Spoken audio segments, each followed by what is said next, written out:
Hi, I'm a speech therapist, but I'm also a mom. And I can imagine how hard it is to determine if your child has a delay or if you're concerned about their speech and language skills and to make that call to a speech therapist. You might be wondering, what are they going to ask me? How do I even find a speech therapist? How do I know if they're good? What do I expect from therapy? I wanted to take some time to answer these questions to help you feel better prepared to make that call when the time is right.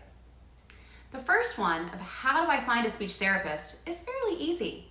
Your best resource is to ask your friends and family. Have any of them taken their children to speech? Did they like the therapist? Did they not? You can even ask out on Facebook forums or Instagram and find out if any of your groups know anything about a speech therapist in the area.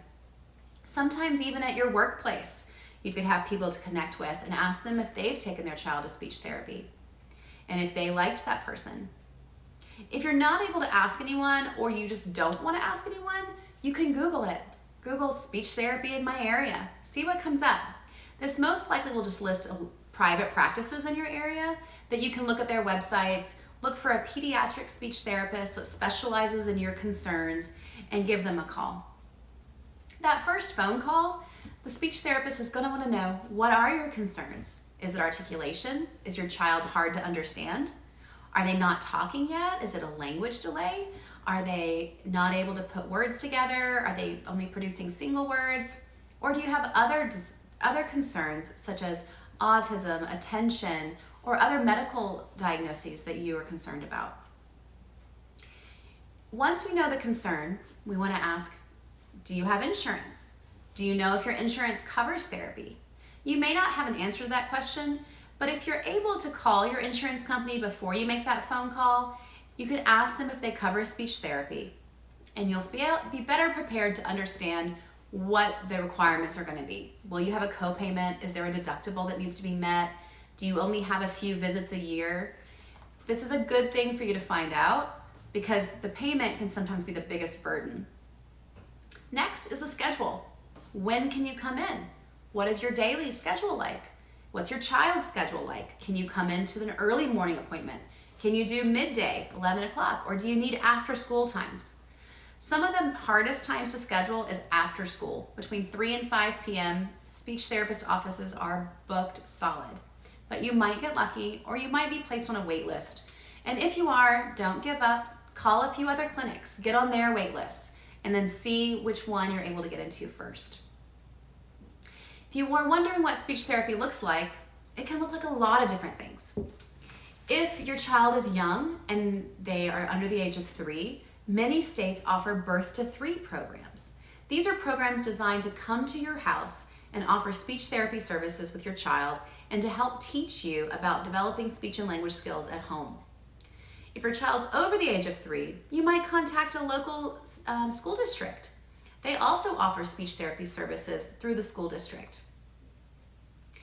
Your therapy sessions, if it's a private clinic, they could be from 30 minutes up to an hour.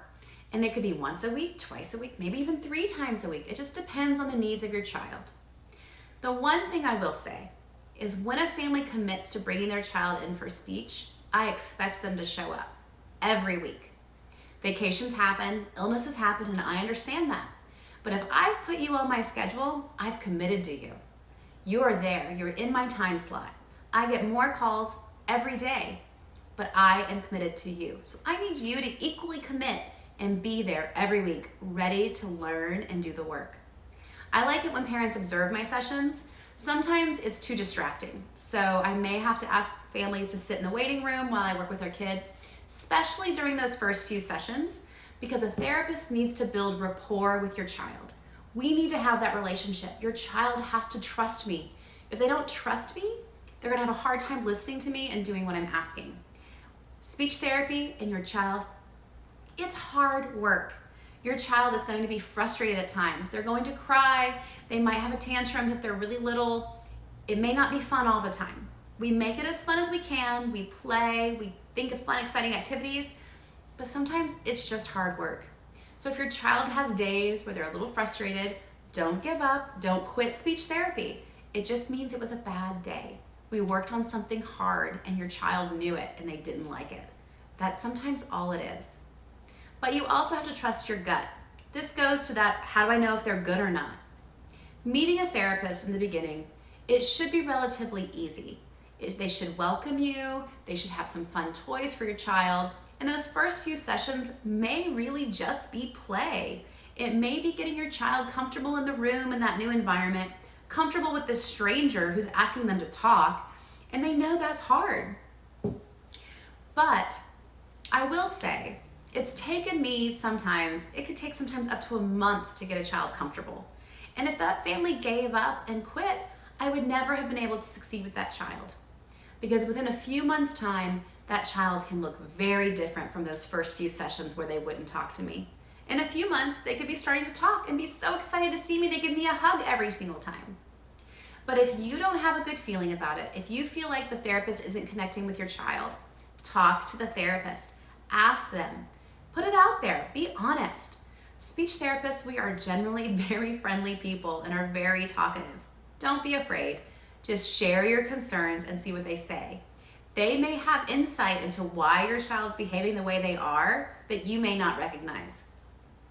So trust their instinct.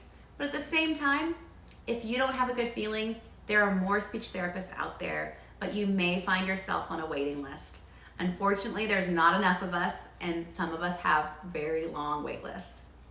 So I wish you the best of luck.